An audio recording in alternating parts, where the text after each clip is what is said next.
राजा, ये सब क्या है? तुमने मेरे पापा की फ्लाइट की टिकट क्यों कैंसिल करवाई? हाँ कैंसिल कर दी तो इसमें कौन सी बड़ी बात हो गई। वैसे भी अगर फालतू वेस्ट करना है तुम्हें पैसा तो मैं तो कहीं पर आऊंगा ना रोकने के लिए। ये पैसे तुम फालतू वेस्ट कर रही हो इसलिए मैंने कैंसिल कर दी। कौन सी बड़ी बात हो गई? दिमाग खराब हो गया है तुम्हारा? तुम ऐसा कैसे कर सकते हो मेरे साथ? वो मेरे पापा हैं, वो यहाँ पर आएंगे और मेरे साथ रुकेंगे भी। तुम्हें कुछ प्रॉब्लम है उनसे? अरे प्रॉब्लम मुझे नहीं है, तुम्हारे लिए सोचा है मैंने। तुम्हें प्रॉब्लम है ना। तुमने शादी से पहले क्या कहा था कि मैं अकेले रहना चाहती हूँ तुम्हारे साथ, है ना। तुम्हें बड़ों के साथ रहना पसंद नहीं है, बुजुर्गों के साथ एडजस्ट करना पसंद नहीं है, तो तुम्हारे कहने पे ये सब मैंने करा। जिस समय मैं अपनी माँ के साथ यहाँ पे रहने के लिए आ रहा था तुमने मुझे साफ मना कर दिया कि मैं नहीं रह सकती। मुझे अच्छा नहीं लगता अगर अपने से ज्यादा उम्र वाले यहाँ पर रहेंगे, उनके कहने पे चलूंगी मैं। इसलिए तुम्हारे माँ बाप भी तो उम्र में बड़े हैं ना, बुजुर्ग है ना, तो यहाँ पर अगर वो रहेंगे तुम्हें घुटन महसूस होगी। इसी वजह से मैंने मना कर दिया और कैंसिल कर दी टिकट। ये सब क्या बोल रहे हो तुम राजा? तुम्हें पता है मेरे पापा से मैं कितने सालों से नहीं मिली हूँ, उनका कितना मन खराब अपनी बेटी से मिलने का, और तुम मुझे मेरे पापा से मिलने नहीं दे रहे हो। अगर वो यहाँ पर आ जाएंगे, मेरे साथ 1-2 महीने रुक जाएंगे, तो तुम्हें क्या दिक्कत है इसमें? देखो राजा, शायद तुम्हें पता नहीं है, मेरे निकम्मे भाई ने मम्मी पापा को घर से बाहर निकाल दिया है।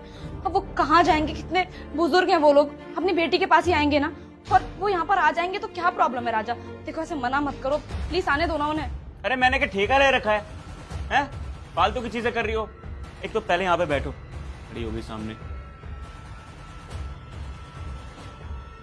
एक छोटी सी चीज बताओ मुझे, ये धर्मशाला है? अगर तुम्हारे निकम्मे भाई ने अपने माँ बाप को घर से बाहर निकाल दिया, मैंने ठेका उठा रखा है? भाई जिस बच्चे को पाल पोस के तुम्हारे माँ बाप ने बड़ा करा है तो उस बच्चे की जिम्मेदारी बनती है ना अपने माँ बाप के बारे में सोचने के लिए।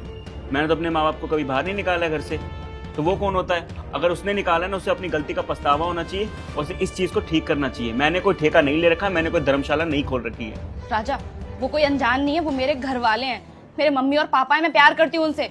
अगर वो मेरे साथ मेरे घर में आके रहेंगे ना तो मुझे कोई दिक्कत नहीं है। और ये घर जितना तुम्हारा है उतना मेरा भी है। मेरे मम्मी पापा यहाँ पर आएंगे, कान खोल के सुन लो ये बात।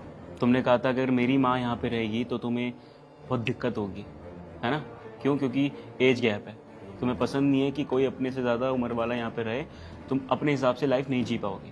तो ये सेम चीज़ तुम्हारे माँ बाप में भी अप्लाई होती है, क्योंकि हमसे उम्र में बड़े हैं वो। अगर इस घर में आके रहेंगे तो शायद तुम कंफर्टेबल महसूस नहीं कर पाओगी। इसी वजह से मैंने मना कर दिया। तो कौन सी गलत बात हो गई? तुम्हारे लिए सोचा है ना मैंने। देखो राजा, वो बात अलग है। यहाँ पर मेरे मम्मी पापा को घर से बाहर निकाल दिया है, वो लोग कहाँ जाएंगे? अपनी बेटी के पास ही आएंगे ना। प्लीज आने दो ना, ये सब बातें मत करो। अपनी बेटी की याद आएगी ना? सही कह रही हो। माँ बाप को ना जब दिक्कत होती है तो अपने बच्चों को याद करते हैं, और खासकर अपने बेटे को।